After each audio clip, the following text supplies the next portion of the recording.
Educational channel విద్యా ఉద్యోగ సమాచారానికి స్వాగతం. ఈరోజు ఒక గుడ్ న్యూస్ మనకు కనిపిస్తుందండి. డిగ్రీ అర్హతతో కొత్తగా తెలంగాణ రాష్ట్ర ప్రభుత్వము 5,000 ఉద్యోగాలను రెవెన్యూ శాఖలో భర్తీ చేయబోతున్నది. ఈ పోస్టుకు జూనియర్ రెవెన్యూ ఆఫీసర్ లేదా విలేజ్ రెవెన్యూ సెక్రటరీ అనే పేర్లలో ఏదో ఒకటైతే పెట్టే అవకాశం ఉంది. ఒక రకంగా చెప్పాలంటే నిరుద్యోగ అభ్యర్థులకి మరొక నోటిఫికేషన్, అది కూడా రెవెన్యూ డిపార్ట్మెంట్లో సిద్ధంగా ఉన్నట్టు మనం భావించవచ్చు. మరి ఈ ఛానల్ని సబ్స్క్రైబ్ చేయండి. ఇలాంటి లేటెస్ట్ అప్డేట్స్ ఎప్పటికప్పుడు మీకు మిస్ కాకుండా చూసుకోండి. ఇవాళ మనం ఈ నోటిఫికేషన్ మీన్స్ ఈ యొక్క వార్త గురించి నేను మీకు డీటెయిల్డ్గా ఎక్స్ప్లెనేషన్ ఇస్తాను. ఒకసారి చూడండి, రాష్ట్రంలో కొత్తగా మరో 5,000 సర్కారు కొలువులను సృష్టించడానికి ప్రభుత్వం సిద్ధమైంది. రెవెన్యూ శాఖలో ఈ ఉద్యోగాలు అయితే కల్పించాలని సూత్రప్రాయంగా ప్రభుత్వం నిర్ణయించింది. ఈ పోస్టుకు జూనియర్ రెవెన్యూ ఆఫీసర్ జేఆర్ఓ కానీ లేదా విలేజ్ రెవెన్యూ సెక్రటరీ విఆర్ఎస్ లాంటి కొన్ని పేర్లనైతే ప్రభుత్వం పరిశీలిస్తుంది.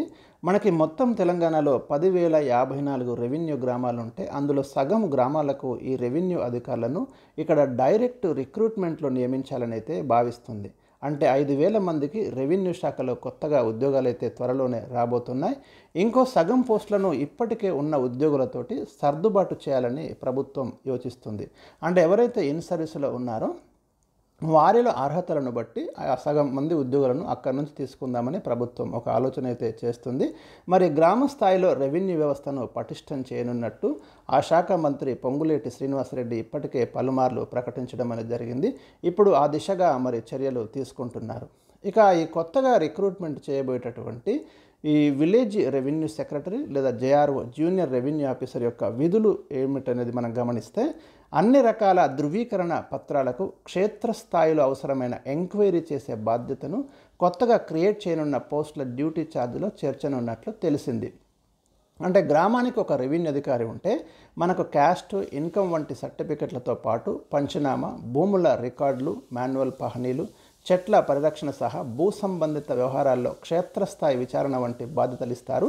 అదేవిధంగా ల్యాండ్ సర్వే రిలేటెడ్ వర్క్స్లో అసిస్టెంట్ చేయడము, వివిధ ప్రభుత్వ పథకాలకు అర్హుల గుర్తింపు, భూ సర్వేకు సహాయకారిగా ఉండడము, విపత్తులు డిజాస్టర్స్ కానీ ఇతర ఎమర్జెన్సీ సర్వీసుల్లో తోడ్పాటు అందించడం వంటి విధులు కూడా ఈ పోస్టుల వారికి అప్పగించేలా డ్యూటీ చార్ట్ అయితే రూపొందిస్తున్నారు.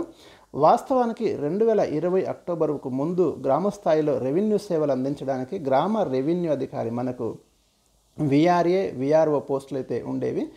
రెండు కలిపి రాష్ట్రంలో మనకు 25,750 పోస్టులు ఉండేవి. గతంలో మనకి ఈ పోస్టుల్ని మరి ఇతర డిపార్ట్మెంట్లకి సర్దుబాటు చేయడం జరిగింది. ఫలితంగా గ్రామ స్థాయిలో అనేక సమస్యలు ఎదురైనట్లు ప్రభుత్వం అయితే గుర్తించి తిరిగి దాన్ని పునరుద్ధరించడానికి ప్రయత్నాలు ప్రారంభించింది. ఇక డిగ్రీ అర్హత తోటి మరి క్షేత్రస్థాయిలో పాలనాపరంగా యంత్రాంగానికి విఆర్ఓ, విఆర్ఏలు కీలకంగా వ్యవహరించేవారు. విపత్తులు, పంట నష్టం అంచనాలు మొదలు ప్రభుత్వ పథకాలకు అర్హుల గుర్తింపు, సమాచారం చేరవేతకు మాధ్యమంగా ఉండడం వంటి అనేక పనులైతే వాళ్ళు చేయడం జరిగింది. ప్రధానంగా వీరు ప్రభుత్వ భూములు, చెరువుల రక్షణకు తోడ్పడేవారు. ఇటీవల సీఎం రేవంత్ రెడ్డి, రెవెన్యూ శాఖ మంత్రి పొంగులేటి శ్రీనివాసరెడ్డి రెవెన్యూ శాఖపై సమీక్ష చేయడం జరిగింది. అందులో భాగంగా గ్రామ స్థాయిలో రెవెన్యూ వ్యవస్థను పటిష్టపరచడంలో భాగంగా ఈ కొత్త కొలువులను సృష్టించాలని ప్రభుత్వం ఒక నిర్ణయం తీసుకున్నట్టు సమాచారం.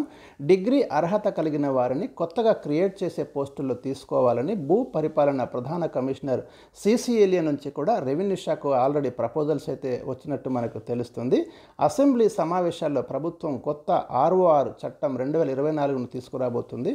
అప్పుడే గ్రామాలకు ఈ రెవెన్యూ ఆఫీసర్లను ఎలా నియమించబోతున్నారనే విషయాన్ని కూడా ప్రకటించనున్నట్టు సమాచారం. సో ఇది ఒక రకంగా చెప్పాలంటే నిరుద్యోగులకు మరి గుడ్ న్యూస్ అనేది చెప్పుకోవచ్చు. మీ ప్రిపరేషన్ అయితే స్టార్ట్ చేయండి.